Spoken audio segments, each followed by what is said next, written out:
Welcome to an Athreos Shroud-Veiled deck tech. In this video, we're going to show you how to win in the blink of an eye.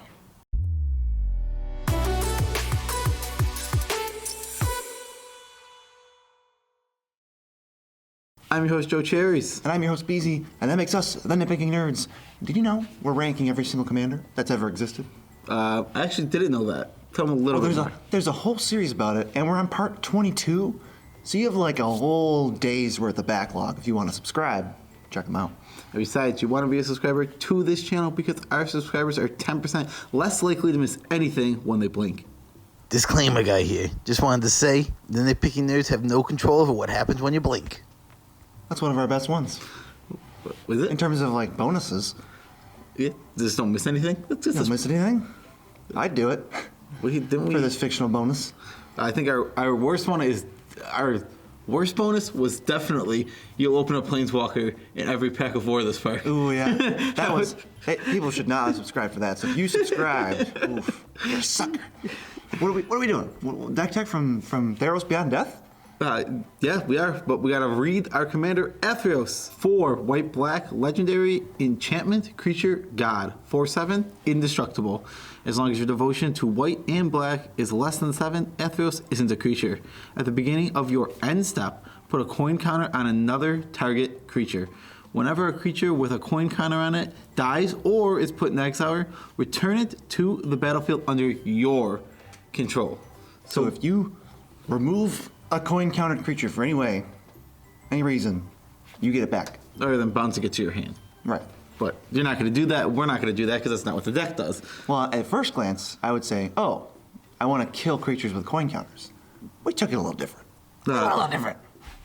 Yep, so it took me a little bit to get going on this deck. I was slow out of the gates. Well, we were texting over it, and then like, well, we had some back and forth stuff going on. And I had to figure out ways to go. It was tough, and like I was reading some of the Reddit comments, and like the one that stuck out and made me want to build around it was like the Flicker Wisp combo. So if you put a coin counter on your opponent's creature, then you Flicker Wisp it, even though it's supposed to return at end step, it'll just return under your side of the battlefield. Flicker Wisp becomes, I don't even know what like Dragon Lord Silumgar, I guess. I guess the best one is the Treachery guy. Treachery guy. The guy who costs 7 mana in. Oh yeah, Agent of Treachery. So that's the best comparison. Your Flicker Wisp, which is 3 mana, becomes an Agent of Treachery. It's already got better stats than Agent of Treachery. It's a 3/1 flyer. That is true. And I want to just get this out of the way now, but Athreos Shroud-Veiled, couldn't that have just been called any like weird words? Couldn't it be Athreos Veil Shrouded? Just like, what do those words mean? I don't know. Athreos, mystery. Bad name. Person who wears a veil and Veil and a shroud is like the exact same thing. I don't know. Boo. A big boo on you. And then one card we have to mention before we like get into the other categories, because it doesn't really fit in any given one, but it fits in the, let me help you out, Athreos category, is Strionic Resonator. 2 mana for an artifact, and you can pay 2 and tap it. Copy target triggered ability you control. You may choose new targets for the copy. A triggered ability uses the words when, whenever, or at, such as at the beginning of your end step, put a coin counter. We get 2 coin counters. I just wanted to mention that real quick. So the Flicker Wisp part is taking their creatures. The other side of the deck is we're flickering our own creatures, which have a ton of cool ETBs. So like Flicker Wisp. Like Flicker Wisp, who has an awesome ETB. There's a lot of creatures with a lot of ETBs in this deck, and we're going to go over them at some point, I guess. I would hope so. This is a deck tech. This is a deck tech, so we will tell you about it. So we're going to start with our blinkers, our things that do some blinking. Right. The cars behind us have to know which way we're turning. Yes, the cards behind us do need to know which way we're turning, so these are our blinkers. Charming Prince is a 2/2. He's a pretty new card. For 1 of the white, when he enters, you can exile a creature you control and at the end step return it. Or you can scry 2, or what's the other one? Probably not gaining 3 life. Yeah, gain 3 life, yeah. Or you can gain 3 life, which you're never going to do. Specifically turn 2, you can scry 2, but you're going to blink something. Yeah, you're going to blink a lot, usually, but scry 2 is not nothing, that's for sure. Yep, Flicker Wisp, 3/1 for 3, ETB, flicker any permanent, comes back at the end step. Limber Point Stag is the same thing, but it's a 3/3 for 4, and it has Vigilance. And Restoration Angel is a 3/4 for 4 with Flash that exiles something, but it comes right back. Non-angel. Non-angel. It is relevant. There actually is another angel in this deck. Oh, yeah.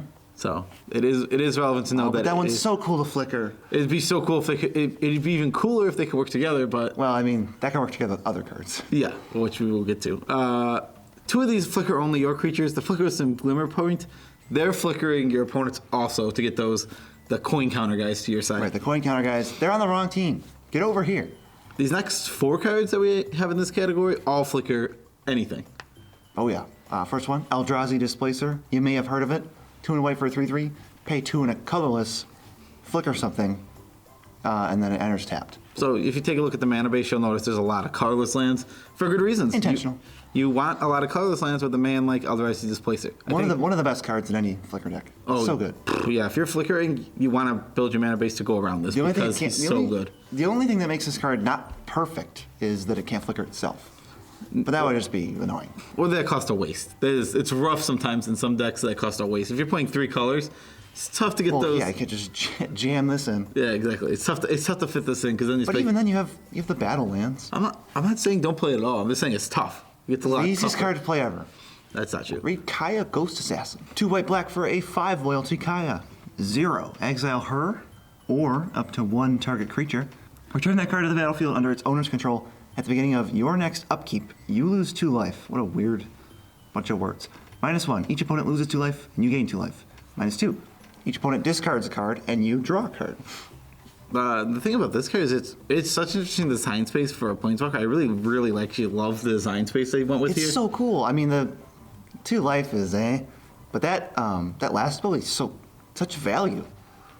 I mean, the last of 4 cards advantage. I mean, you get to flicker anything. I mean, it comes back a while, but if you're flickering an opponent's creature that has a coin counter, it just comes back right away. Oops. But you lose 2 life. Yeah, you do lose life. But are you really worried about that? You just got their best thing. So if you're protecting this card, you just call it -2/-2, flicker it, -2/-2, flicker it. So much value. Yeah, it is kind of a gross amount of value to get if you can just keep going. I mean, with if you it. activate it twice, I feel real good. That's worth 4 mana. Sometimes if you activate it once, you're still getting. You're not really getting. No, that's already worth a card. That's already card advantage. Yeah, You're not, that's kind of like a Siphon Mind, yeah. a mini one. A mini Siphon Mind. Okay, and now this is really where the deck has a build around because Focus. not only are we going to talk about these 2 cards, they're going to have a whole category after this. Oh, yeah, So- we maybe you didn't see this part of the deck coming. So we have Astral Slide and Astral Drift. They're both 2 and white for enchantments. The Astral Drift has cycling, and when you cycle a card, you exile a creature and then return it at the end step. And the Astral Drift also, when you cycle it, Yeah, it does it flickers, itself, 'cause But it's you're just- never going to do that. It in this had to be deck. better. You're going to play it every time in this deck. These are some of the focal points of the entire deck because Yeah. now we're drawing cards, we're just churning through our deck, and then incidentally, for 1 or 2 mana at instant speed, protecting your creatures from board wipes, stealing coin counter things. It's just so great. So another thing that I would do if I was going to make this deck more competitive is I would put a couple more ways. I didn't want to put like a ton of money cards. Like I try to avoid that sometimes. Like I put an Ancient Tomb and felt bad because I wanted a ways to work with the wingdings? I wanted double wingding for Eldrazi this place. So I feel bad putting that in. I put in Enlightened Tutor. If you want to put more of the tutors that get enchantments, I would because you really want these in this deck. Like, for example, Demonic Tutor. Yes, I would just want ways more. If I was going to make this with more money, I would put in a lot more tutors. One way get to this. find these cards is to just dig for them. And one way to dig for things is to cycle things. Yes, and cycling is obviously our next category, and the reason we're cycling is for the drift and for the slide. I guess the Astral Brothers. And the reason we need the Astro Brothers is for Athreos, in Yes. case we forgot about him. I hope we didn't. I know we're a couple layers down, but I hope we didn't forget that our commander is Athreos. That's actually the whole point of this deck. Yes. The lands, we got Desert of the Glorified, Desert of the True. They cycle for 1 and a black or 1 and a white. The single color cycle lands cycle for black or white. And then there's 2 colorless cycle lands cycle for 2 colorless, no matter what color they are. Ash Barrens has basic land cycling, and Blasted Landscape just cycles for 2. Yep. Half our mana base just has cycling. Yeah, a ton of this. What is that? 1, 2, 3, 4, 5, 6, 7, 8. 8 lands with cycling. We have 34 lands in the deck. That's a lot of lands. Our lands are triggering our enchantments? That doesn't happen very often. Well, I mean, and also don't forget, it's not like these just have to be cycled. You're going to play them a lot. Right. In the other game. Now, that's actually not as true for these next bunch of cards. What are you talking about? You're going to play this one. Well, this is the best one. yeah. It kind of goes down from there. Yeah. Archfiend of Ifnir, 3 black for a 5/4 flyer. It has cycling for 2. Don't do that. Play it as a 5-mana 5/4 flyer because it says whenever you discard or cycle a card, put a -1/-1 counter on each creature you don't control. Yeah. So this can turn into like a board wipe type guy if you have a few cycles. The next one, Street Wraith, is just he cycles to pay 2 life. You're never playing him. Please don't play this You're- one. Just you're- pay 2 life and you have 98 cards in your deck. You have 98 cards in your deck, costs 2 life to cycle. Don't play this card out. I don't even want to tell you what it does, because if you somehow think it's good, you're wrong. We don't want to entice you. We just want to say, hey, trigger your things for no mana. All your cyclers just triggers for free. Well, this was one of your spicy ads. Oh yeah, So, what is Undead it? Gladiator. It's 1 black for a 3/1. It has cycling for 1 and a black, and then it has pay 1 and a black, discard a card, return this to your hand, activate it only on your upkeep. It's a weird one. I thought this was great because there's a couple expensive cards in here that you might not want. So when you cycle it first, and all you really want is another cycling, you go, okay, I'll discard the 7-drop and just draw another card. Cycle my Gladiator again. Trigger whatever. Maybe not. Maybe just find a land. Yeah. All completely fair ways to use this weird guy. I didn't even, this card didn't even register to me when I was looking through the cycling cards. It's so weird to look through cycling cards because they're all bad. No cycling card is a card I would want to jam into my deck. But the cycling changes everything. The fact that it's not even itself, it's 2-mana draw card. Yeah, it can also, or if you put things in that you could use in fringe situations. Like That's a lot of these next ones. So we have some removal spells here, and what we have Expunge, which is a Doomblade for 3 mana, but also can just cycle for 2. Both of those are okay. Yeah, exactly. It makes a great card. They're just okay. Forsake the Worldly, you can exile a artifact or enchantment for 3 mana, or cycle it for 2. That's the one you're going to cast, I think, the most. Yeah, I mean, Not Archfiend, but as a spell. That one's pretty good. I like that spell. yeah, that's fair. Radiance Judgment destroys a creature with power 4 or greater, or it cycles for 2, I believe. I think all these cycle for 2, except for this next one. Cast Out really kind of does it all because it's 3 and a white for an Oblivion Ring effect that has flash, or it cycles for just 1. So it's a great cycler, and it can give you a coin counter creature. Yep, it can take one of the coin counter creatures away. That one I like a lot. That's a good card. These next 2 are really good cards, actually. Oh, our board wipes have cycling too. Oh yeah. Chroma's Vengeance. Destroy artifacts, creatures, enchantments. Can't be regenerated. Cycles for 3. Decree of Pain. 6 black. Destroy all creatures. Draw a card for each creature destroyed this way. That's amazing. Or, if you really need to, cycles for 3 black, which gives all creatures -2/-2. Yeah, you're going to cast that one a lot, too. Because Decree of Pain, for me, it's like 50-50. It's great to cycle. It's an instant speed infest. And then it's like, if I have 8 mana, I'm just going to draw like 26 cards. I think the card's just good. I think your Creep Paint's just good. I think as far as 8 mana board wipes go, this has got to be the best one because there's not many I want to play other than this. I think it's better than In Garrick's Wake and Plaguewind. Oh, for sure. I would agree with that 100%. What are the best things to blink aggressively for us instead of just coining things? Well, I was saying the best things to blink, period, because obviously the best things to blink are your opponent's creatures for coin counters, like you said. Those are the best things to blink. But next, I put 5 here. There's a lot more that flicker in this deck. There's tons of things to flicker in this deck. Oh, yeah. Angel of Serenity. I love 4 white for a 5/6 angel. When it enters the battlefield, exile 3 creatures either in the graveyard or on the battlefield. And then a separate line of text, which makes this awesome. That's what we want. A separate line of text says, when it leaves, put those in your hand. So what you can do with this little thing is, with it on the stack, cycle something. Anything that's targeted will be exiled permanently in that return. Then when it re-enters, maybe exile some of the creatures in your graveyard to make it so they'll return when you flicker again. Yeah, how the stack works is the first ability goes in the stack to say, all right, exile 3 things. Now if you blink it, the second ability goes in the stack above it, and it says, okay, return those cards. Well, that happens, and nothing happens.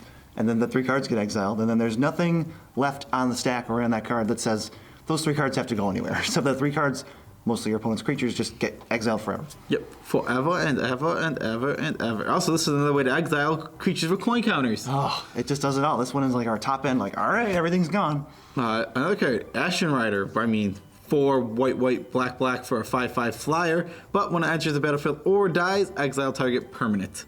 Might be one of the creatures you put a coin counter on yourself, on your side, because it's so annoying. Oh, it's definitely annoying. No And it gets creatures with coin counters. Ugh. Our next blink one here is Basilica Bellhaunt. This is white, black. When it enters the battlefield, each opponent discards and you gain 3 life. It's a 3/4. It's a 3/4, yeah. Also is a 3/4. And I always think this card is flying because it looks like it has flying, but it does not have And flying. it's a spirit. It just looks like it has flying. It just doesn't. It's an Orzhov spirit. Those have always flown. Whatever. This one doesn't. This card also has 4 devotion, so Athreos is going to be a creature real fast. Oh, yeah. Like, we don't mention that because it doesn't matter if he's a creature or not for this deck. I would say you just don't want him to be a creature. You just want him to be an enchantment on the field, like he's putting coin counters on. That's indestructible and it's hard to remove. He's really expensive next time you want to cast him. He's way easier to remove when he's a creature. Well, here's the thing, too, though. If he is a creature and somebody goes to kill him, I cycle a card and flicker him. This deck seems so annoying. Once you have one of the 2 mainstays out, and even you have other stuff like Displacer. Yeah. Ugh, it's so annoying.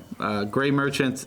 This is a Nitpicking your Hall of Fame, so we're not reading it, but you're just draining your opponents. You're getting a ton of life. I mean, That's even a win con if you want to get too frisky. We didn't build around it, but it's just a great card. Recruiter of the Guard is a 1/1 for 3. Whenever it enters the battlefield, search your library for a creature with power, toughness. I said toughness, 2 or less. Put it in your hands. Shuffle your library. That card's so good. It finds Flicker Wisp. It finds almost anything. Charming Prince. Finds a lot of. I mean, there's just a million. Corpse Knight's another good one that's in the deck. Corpse Knight is pretty sweet. That's a good one to find with Recruiter. A couple cantrip creatures if you want to start flickering those. Great. Yeah, great. But now we got to win the game.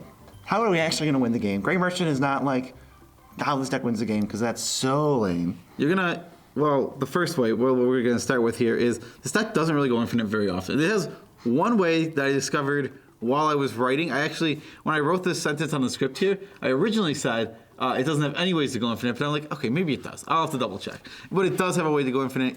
It's funny that a lot of decks, it's just, when you build a strong, focused deck, it tends to just have a way to go infinite. That's fair. What is it?